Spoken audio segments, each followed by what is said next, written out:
শোন গেদা, না তো মিয়া দেখতে যেতেছি, ওই মিয়া পক্ষ জানি কোনোভাবেই বুঝতে না পারে যে তুই কানা। আচ্ছা আব্বা।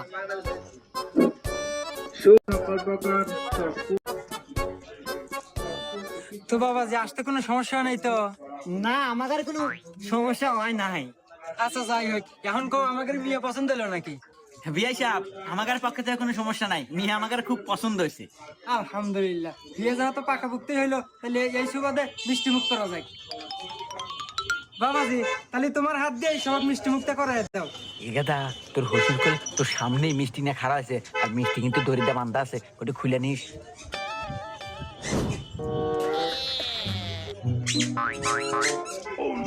শ্বশুর আব্বা, মিষ্টি তো হুক নক না কে, মনে হয় মিষ্টি ছুরা কম দিছে।